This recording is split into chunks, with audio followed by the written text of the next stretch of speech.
तो दोस्तों, आज की कहानी एक ऐसे आदमी के ऊपर है जो कि एक मिशन के दौरान मंगल ग्रह पर रह जाता है और उसके बाद वहां रहकर वह खुद को जिंदा रख पाता है या नहीं, यह हम आज के इस वीडियो में जानने वाले हैं।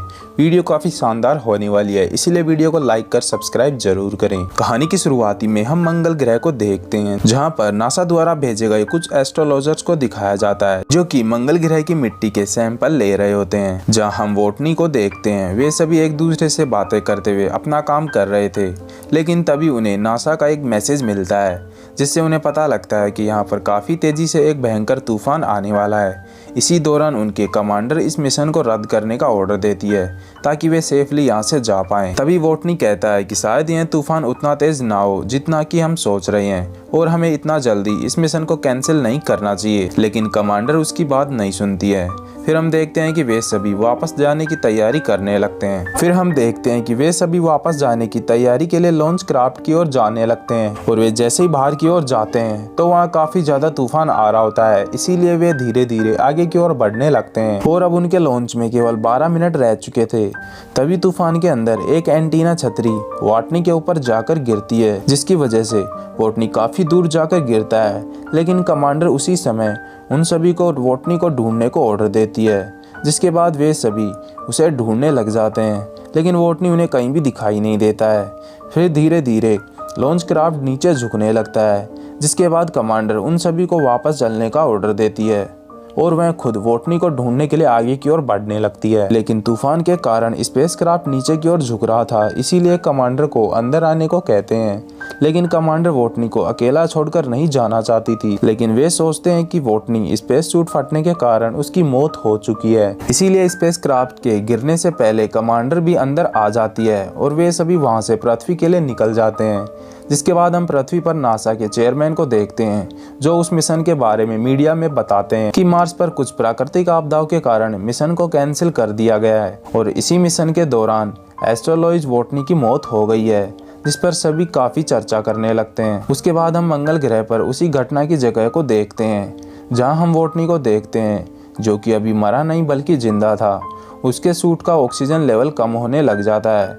जैसे ही वोटनी को होश आता है तो वह देखता है कि उसके पेट में एक एंटीना घुसा हुआ है, जिसकी वजह से उसे काफ़ी ज़्यादा दर्द हो रहा होता है और वह वायर को काटकर अपने बेस की ओर जाने लगता है। अब बेस में आने के बाद वह सबसे पहले अपने कपड़े और स्पेस सूट को निकालकर उस वायर के टुकड़े को बाहर निकालता है जो उसके शरीर के अंदर लगा था। जिसके बाद वह खुद को फर्स्ट एड करता है और एक वीडियो शूट करने लगता है, जहाँ वह समझ चुका था कि यहाँ उसके अलावा और कोई भी नहीं है, इसीलिए वह यह रिकॉर्ड करता है ताकि वह किसी तरह नासा से कांटेक्ट कर सके और उसकी जान बच पाए। वोटनी को यहाँ पर 19वां दिन होता है। यदि किसी तरह नासा को पता लगने पर वे उसे बचाने यहाँ आते भी हैं तो उन्हें मार्स पर पहुँचने में 4 साल का टाइम लग जाएगा। इतने समय में यहाँ वोटनी के साथ कुछ भी हो सकता है। धीरे धीरे टाइम गुजरता है और वोटनी को 21 दिन हो जाते हैं, जहाँ वह अब खुद को जिंदा रखने के लिए बचे हुए फूड को स्टोर कर कैलकुलेट करता है कि वह इस खाने को कितने दिन चला पाएगा। दरअसल वोटनी के साथ क्रू और उसके बाकी सदस्य के साथ 6 लोग यहाँ पर आए थे और उनका यह मिशन 31 दिन का था, लेकिन उनके लिए 68 दिन चल सके इतना खाना भेजा गया था और अब यही खाना वोटनी 400 दिन तक चला पाएगा, लेकिन इतना उसके लिए पर्याप्त नहीं था। इसीलिए वह अब मार्स पर खेती करने का प्लान बनाता है, जहाँ वोटनी को देखने पर ऐसा बिल्कुल भी नहीं लगता है कि वह जल्दी हार मानने वाला है। जहाँ वह अब अपने बेस के एक रूम को खाली कर उसमें बाहर से मिट्टी जमा करने लग जाता है ताकि वह खुद को जीवित रखने के लिए यहाँ पर खेती कर सके।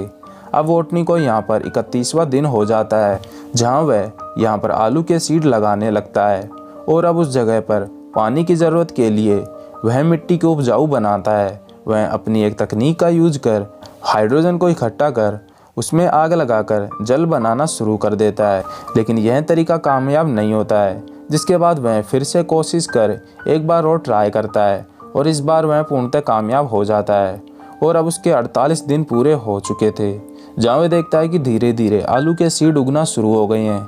इस बात पर वोटनी काफ़ी खुश होता है क्योंकि वह मार्स पर पहला आदमी है जिसने मार्स पर खेती की है। उधर पृथ्वी पर दिखाया जाता है कि मार्स मिशन के डायरेक्टर विंसेंट नासा के चेयरमैन संतास से मंगल ग्रह पर सामान का दौरा करने के लिए सैटेलाइट यूज करने को कहते हैं, जिससे कि वे नेक्स्ट मिशन के लिए अपना खर्चा कम कर सके।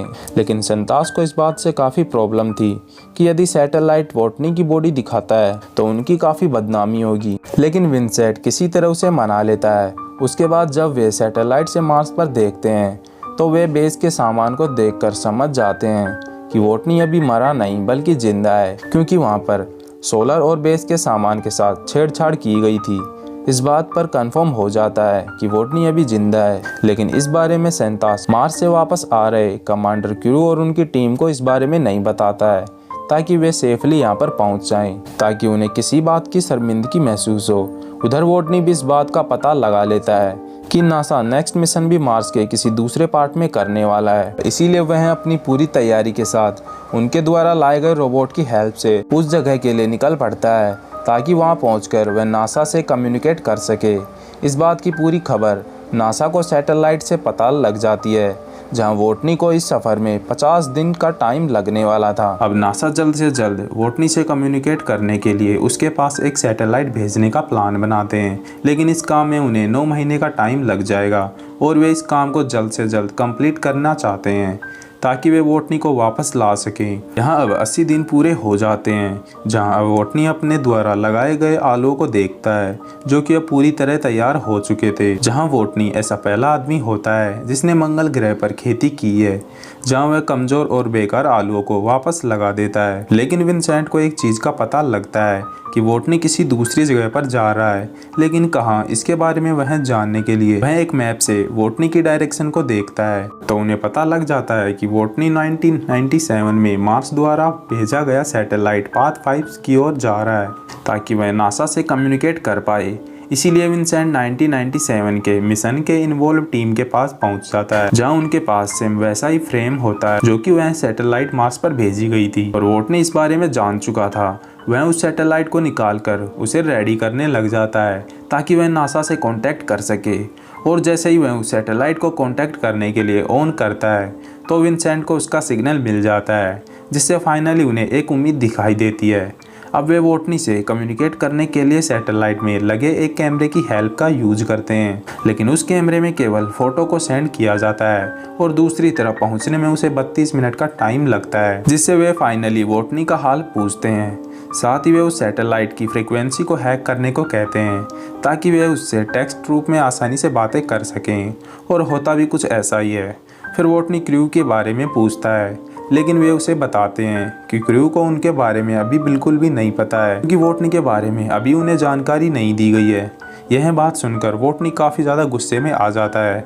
साथ ही उन्हें काफ़ी रॉन्ग वर्ड्स भी कहने लगता है, लेकिन वह नहीं जानता था कि उनकी कम्युनिकेट पूरी दुनिया के सामने हो रही है। फिर हम उस मार्स मिशन पर भेजे गए सैटेलाइट को देखते हैं, जो कि मंगल से पृथ्वी की ओर आ रहा होता है। उस मिशन में उन्हें 4 महीने हो चुके थे। साथ ही वहाँ क्रू और बाकी सभी एस्ट्रोलॉजर भी होते हैं, जो बिल्कुल ठीक थे। लेकिन जब सेंटास उन्हें वोटनी के जिंदा होने की खबर बताता है, यह सुनकर वे काफ़ी दुखी होते हैं और क्रू इस बात पर जिम्मेदार खुद को मानती है।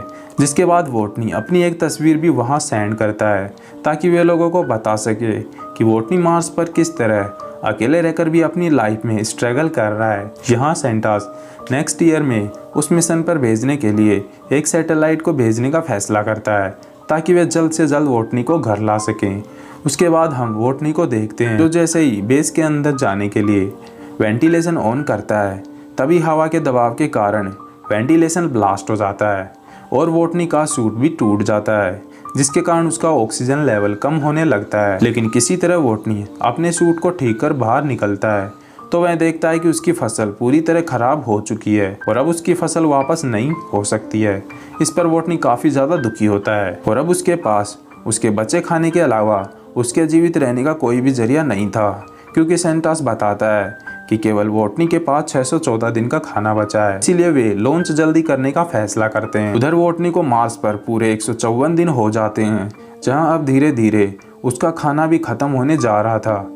1 महीने बाद देखते हैं वोटनी तक खाना पहुंचाने के लिए एक लॉन्चर को भेजा जाता है। जैसे ही सैटेलाइट लॉन्च की जाती है तो वह सक्सेसफुल हो जाती है, लेकिन कुछ दूर जाते ही उसकी दिशा अचानक बिगड़ जाती है और पूरी तरह ब्लास्ट हो जाती है, यानी वह मिशन फेल हो जाता है। यह जानकर वोटनी भी काफ़ी दुखी होता है।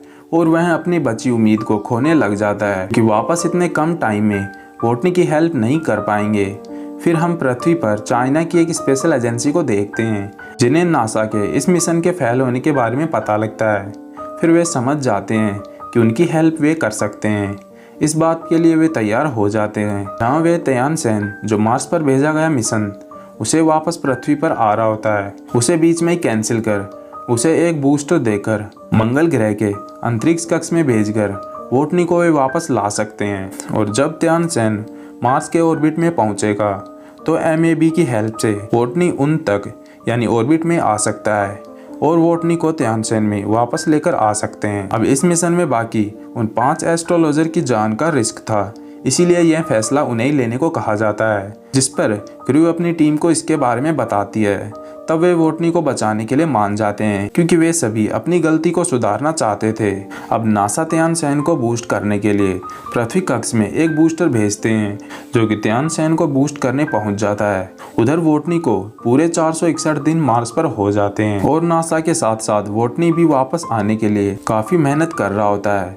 यहाँ वह उस MAB सैटेलाइट को पूरा वेट हटाकर एक प्लास्टिक जैसी लेयर से उसे ढक लेता है ताकि ऑर्बिट में जाने के लिए फ्यूल को वह बचा सके। और वह ठीक ऐसा ही करते हुए मार्स के ऑर्बिट में पहुंचने लग जाता है। उधर तियानसेन भी मार्स के ऑर्बिट तक आ जाता है, लेकिन वोटनी और तियानसेन में काफ़ी ज़्यादा दूरी होती है, इसीलिए वे वोटनी तक नहीं पहुंच पाते हैं। जिसके बाद वोटनी उन्हें बताता है यदि वह अपने सूट में होल कर तियानसेन की ओर काफ़ी तेज़ी से आ सकता है, लेकिन क्रू उसे बताता है कि इसमें छोटी सी गलती पर वोटनी की जान जा सकती है, परंतु इसके अलावा उनके पास और कोई ऑप्शन नहीं है। जिसके बाद क्रू खुद वोटनी को लाने सैटेलाइट से बाहर जाती है और अब MAB की दूरी काफ़ी दूर थी, इसीलिए वोटनी अपने हाथ में सूट को काट कर तियानसेन की ओर जाने लगता है।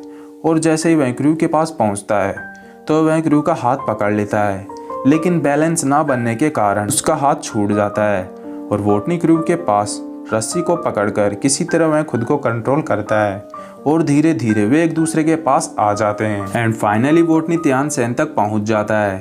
यह देखकर सभी काफ़ी खुश होते हैं और फाइनली 1.5 साल बाद वोटनी वापस घर आ जाता है, जिस पर पूरी टीम काफ़ी खुश होती है।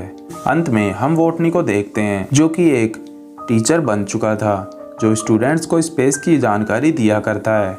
एंड इसी के साथ यह मूवी यहीं पर ख़त्म हो जाती है। दोस्तों आपको वीडियो कैसी लगी कमेंट कर ज़रूर बताएं।